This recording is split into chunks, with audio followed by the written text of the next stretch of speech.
This segment of CoastLife is sponsored by the Parker Group.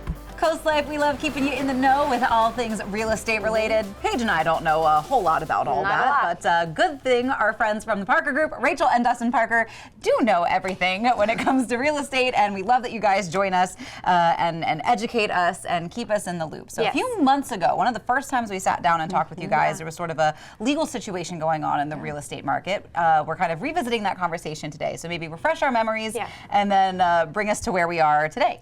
Absolutely. So for those of you who don't pay quite as close attention to the real estate industry as we do, back in October, actually, there was a big lawsuit that was ruled in favor of the plaintiffs, and it was called the Burnett-Sitzer case. It happened in the Midwest. But essentially, a bunch of home sellers got together, and what they were alleging is that real estate commissions were artificially inflated because sellers were kind of coerced, or they didn't have a level of transparency that they should have had around the fact that they were also paying the buyer's agent.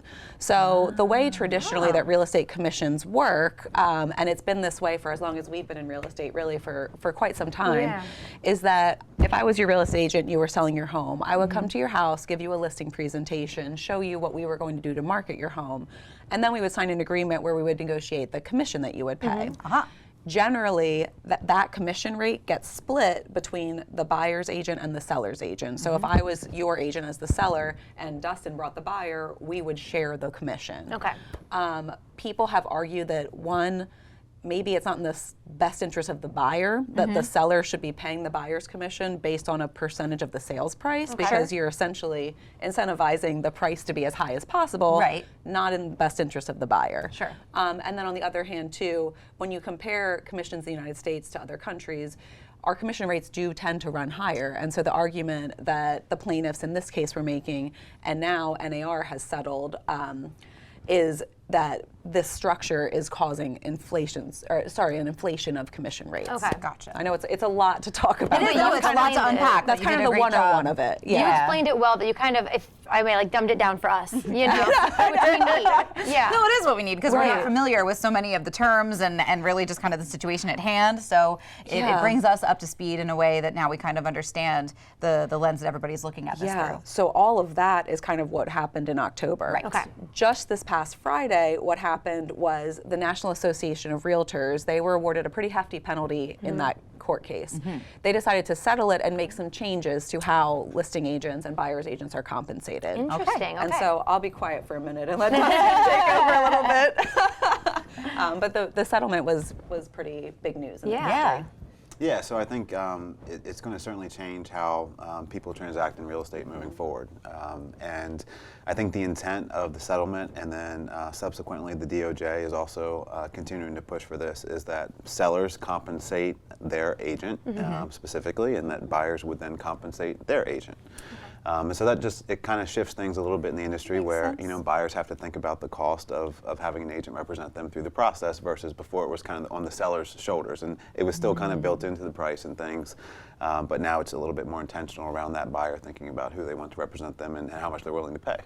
So it's really interesting, because like the big thing that was settled on Friday is this idea of, it's called the clear cooperation policy, and people that are paying attention might have seen this term thrown around in the news quite a bit. But what it essentially means is, me as a buyer's agent, if I have a buyer and I'm looking at properties, we search in a database called the MLS. And in the MLS, it says how much money the buyer's agent will be paid if they bring a buyer to this property. And so what this settlement says is, starting in July, you are not allowed to post that in the MLS, essentially. And what they're trying to avoid is, they don't want buyer's agents to, whether, top of mind or just subconsciously, start to pick properties where they know they're going to make more commission. That makes sense. So all this really leaves a lot of clarity now between buyers, sellers. So what does it mean really for buyers and sellers as far as maybe price is concerned? Great question. Yeah, I think time will tell. I think because inventory is still so low in the real estate market, that I don't think prices are going to necessarily come down at this point. I think that the way that real estate agents are compensated is certainly going to shift and kind of play out over the next couple of years, that we'll have some potential reduction in prices in the long run. But at this point, I think buyers should be aware that when you are meeting with a real estate agent, they're going to have conversations with you now up front about how they're compensated. Makes and sense. it's something that they're probably going to have to agree to up front and sign a contract to say that if you find me a house, then you're going to be compensated this amount.